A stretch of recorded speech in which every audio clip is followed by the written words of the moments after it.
Olá, seja bem-vindo a este momento, a este espaço onde nós queremos aprofundar a fé, refletindo nos fundamentos da fé cristã.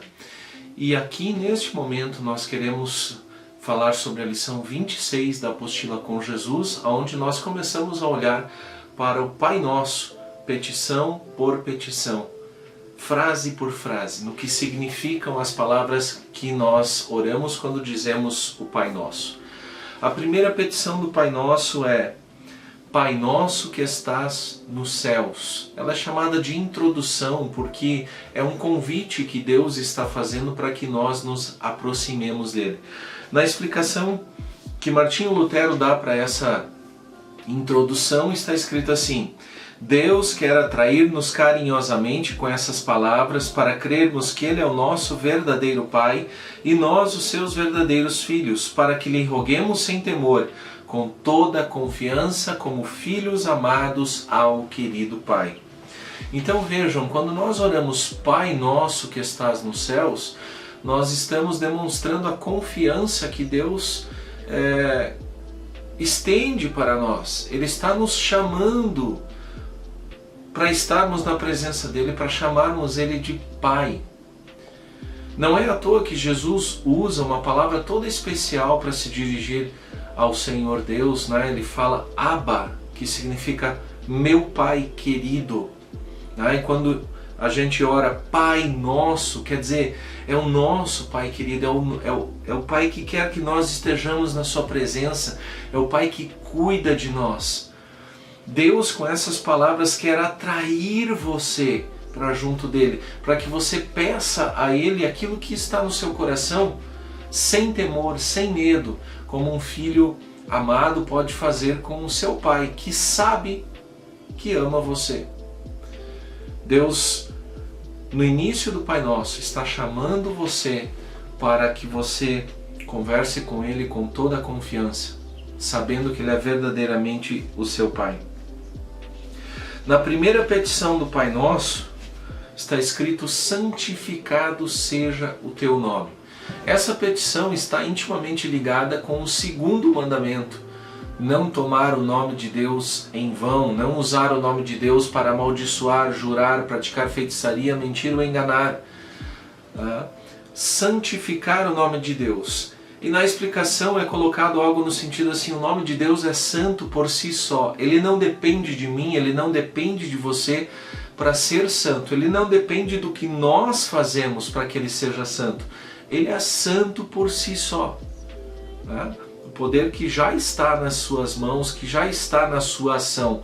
Mas quando nós oramos, santificado seja o teu nome, estamos pedindo que o nome de Deus seja santificado na nossa vida, para que nós façamos bom uso do nome de Deus, para que nós honremos o nome de Deus todos os dias e em todas as nossas ações.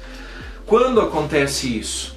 Quando é que o nome de Deus é santificado na nossa vida? Quando a palavra de Deus é ensinada clara e puramente, e nós, como filhos de Deus, também vivemos uma vida santa em conformidade com ela. Concede-nos isso, querido Pai do céu. Então vejam, o nome de Deus, ele está intimamente ligado com a palavra de Deus.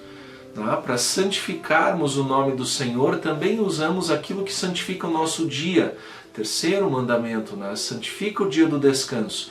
E para santificar o nosso dia, é necessária a palavra de Deus, que é aquilo que é santo, que está ao nosso alcance.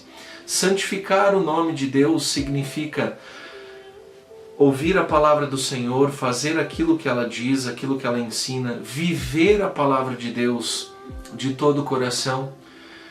E lembrando aquilo que o segundo mandamento diz, usar o nome de Deus para as coisas certas, para orar, louvar e agradecer.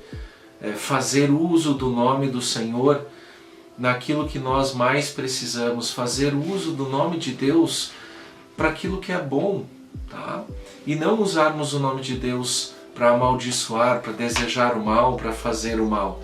Aqui a petição está lembrando também que aquele que ensina e vive de modo diverso do que diz a palavra de Deus, profana o nome de Deus entre nós. Veja o que ele está dizendo.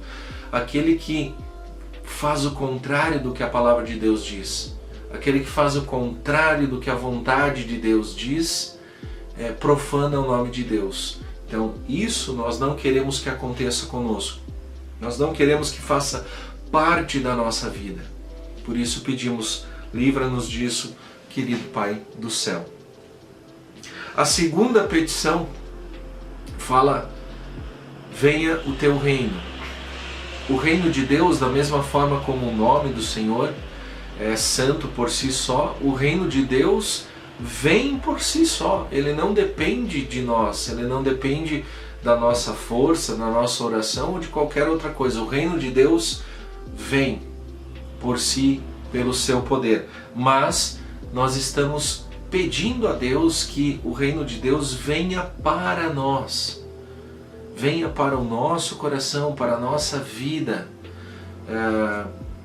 de forma perfeita e maravilhosa, como somente Deus pode fazer.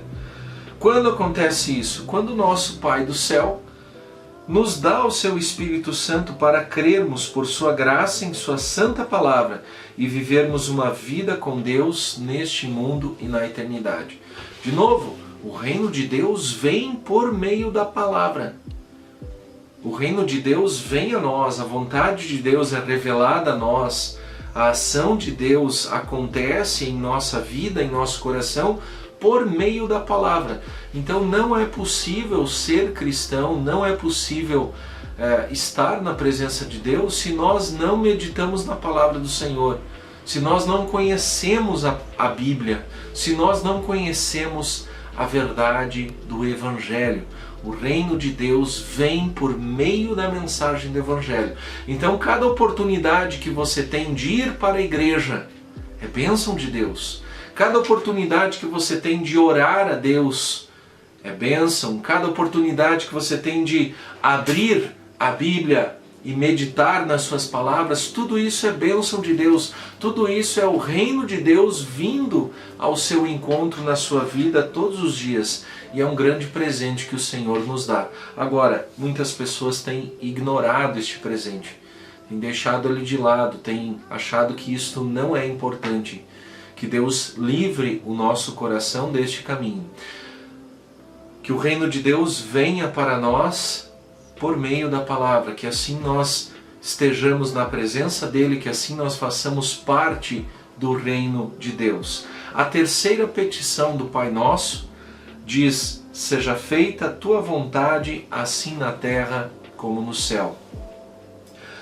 A boa vontade de Deus é feita sem a nossa oração, sem o nosso pedido, sem a nossa força, sem a nossa ação. Deus faz a sua vontade conforme Ele quer, quando Ele quer, da forma que Ele quer. Mas nós estamos pedindo que Deus faça a sua vontade em nós, na nossa vida, no nosso dia, na nossa fé, que a vontade de Deus seja realizada em nós. E qual é a vontade de Deus? Qual é a boa e misericordiosa vontade de Deus? Martinho Lutero explica dizendo: quando Deus desfaz e impede todo mau conselho e vontade dos que não querem deixar santificar o seu nome, nem permitir que venha o seu reino, tais como a vontade do diabo, do mundo e da nossa carne. Quer dizer, a vontade de Deus age sobre nós, impedindo todas as ferramentas do maligno de nos afastar da fé salvadora. Quando Deus desfaz a palavra daquele que ataca o Evangelho, quando Deus impede o diabo de derrubar as pessoas da fé, quando Deus coloca limites na ação do maligno, Deus faz a sua vontade quando Ele nos protege de tentações que são mais pesadas do que nós poderíamos carregar. E Deus também faz a sua vontade quando, por outro lado, nos fortalece e preserva na sua palavra e na fé até o fim. Esta é a sua boa e misericordiosa vontade. Então a grande vontade de Deus para nós não é que nós tenhamos uma vida maravilhosa e fantástica aqui neste mundo. A boa e maravilhosa vontade de Deus não é que nós tenhamos todas as riquezas e façamos toda a nossa vontade nesta vida. mas a vontade de Deus é que todas as pessoas sejam salvas.